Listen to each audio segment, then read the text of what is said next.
It's Jonathan Sexton from Character Red. So today what I'm doing is I'm starting a dog toy box for my dog, Berkeley. So my wife's been asking for me to make this, and I wanted to show you guys a little bit more on a table saw. So I'm getting ready to make some rips. What I'm doing is I'm going to make a 24-inch cut, and I want to make sure that I get all the sides nice and straight. So the best way to do this is, if you got a piece of wood, make sure that you use your table saw. So I've got the wood already laid up here, but it's real easy to use. Pop this thing up. It's going to work side to side. Lock it in where you want. And then you're going to put the wood over here. Grab my handy dandy tape measure, and then I'm just going to measure it out to where the blade is at 24 inches. So I need a little bit more. I'm going to pull this,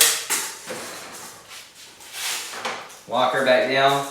Make sure that you are locking your table saw every time that you move it, because you don't want it to move and actually mess up the straight cut that you're trying to achieve. So I've got it set back to 24 inches where I had it. So what I'm going to do is I'm going to make some cuts. I'm going to speed that up because you really don't need to see that. Remember, the most important thing when working with power tools is safety. So I'm going to have my glasses, I got my gloves, I got my breathing mask, and let's get to cut. During this process, the only thing that I'm really trying to achieve is cutting the back, the front, and the sides. I want to make sure that I've got some really straight cuts. Obviously, that's what I said in the little part of the intro that I filmed quite a while back. But you just want to make sure that you get everything that you need, because we're going to take these down to 1x6 inch boards. But right now, all we're doing is making the initial rips to get the length that we need in order to make the box.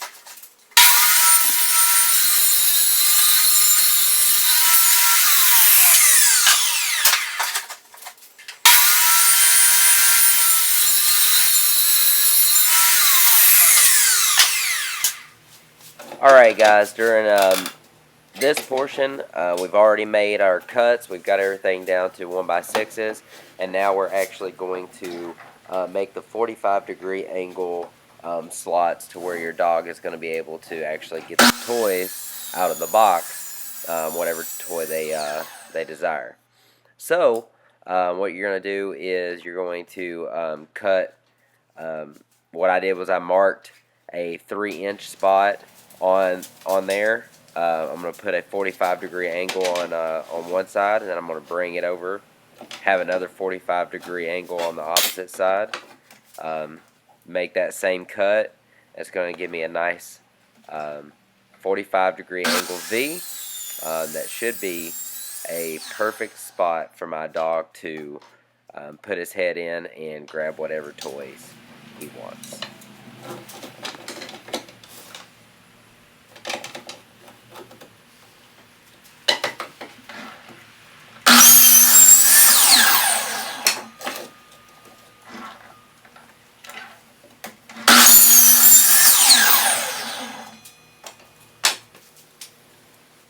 Alright guys, this is one of my favorite steps in any project. This is going to be actually putting a round over portion from a compact router on your boards, especially any boards that are going to be say on the corners or the tops. Just makes it look a little bit more professional, kind of cleans it up a little bit. I've really started using a round over bit on a majority of my projects, and I'm really excited and happy about all the results that I've been seeing.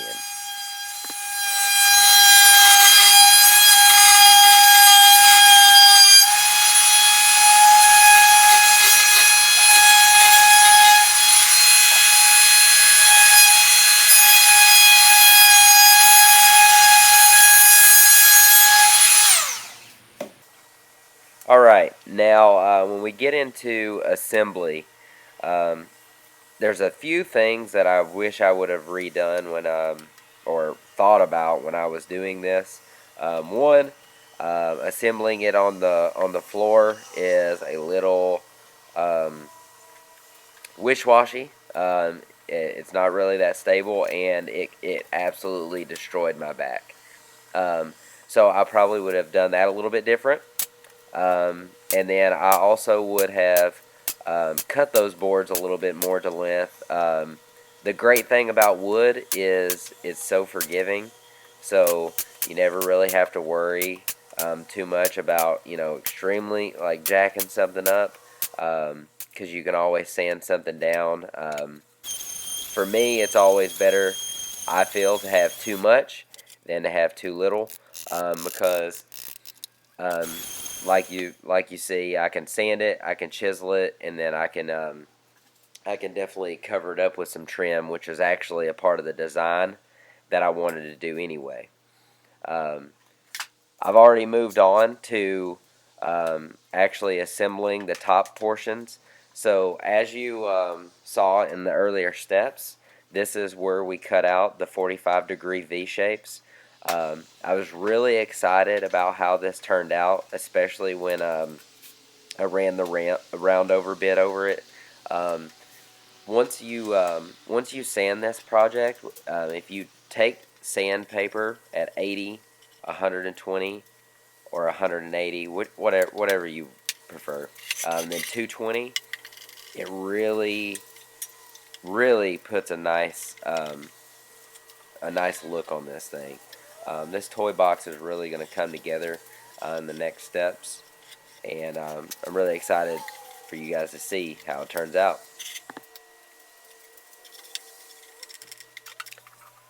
Alright, moving on to the staining portion. Um,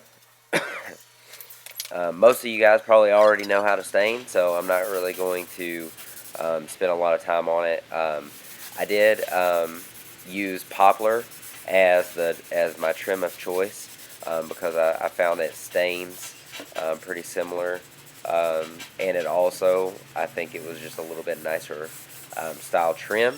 And this is the trim portion that I was mentioning earlier on in the audio and the voiceover.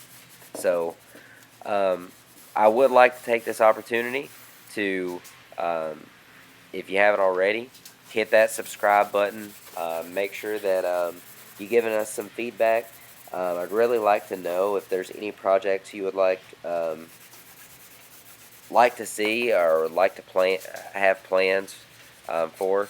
It really gives me an opportunity to see what you guys, my subscribers, want to view. And if you could like this video, share it. Really go a long way on helping me out. And I hope to see you in future videos. But after we've got this, we're gonna put the finish on, and then I've got some pictures on how I laid this how I laid the trim work out before I did it, and then it really brought it together. I had to really think about how I was going to do this trim, but I think that it turned out really well. Hey guys, this is John again from Character Red.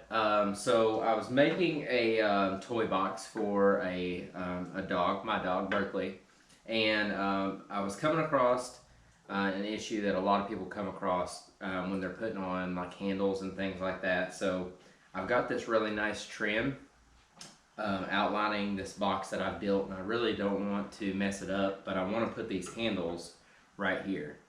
So what I've done is I've made a couple little marks, and the insets for these, for the screws that go in, are actually a little bit inward. So what I'm going to do is I'm going to take, this is a real quick trick, is I got a piece of painter's tape, and I am going to lay down my item on here, and then I'm just going to take in the little holes and puncture it. Make a nice hole right here. Then I'm going to remove that.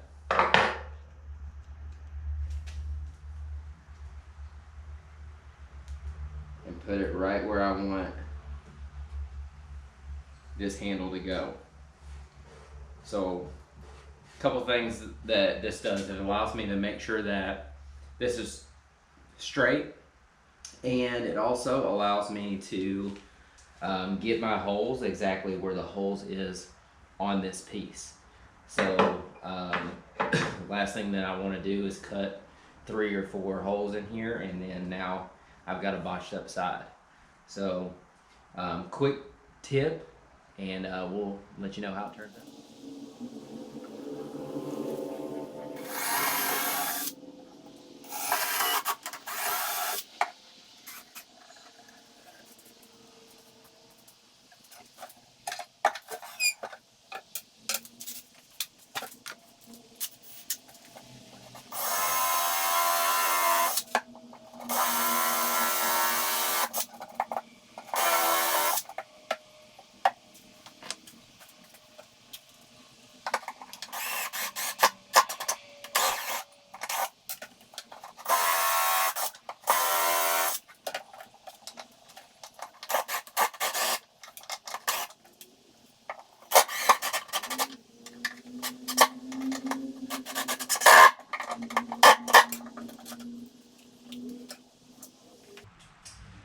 Alright guys, so as you can see, handles are on. The countersink's in the back, that way it hides any ugly screws that we have. Clean this baby up, and she's ready to roll. Thanks for watching.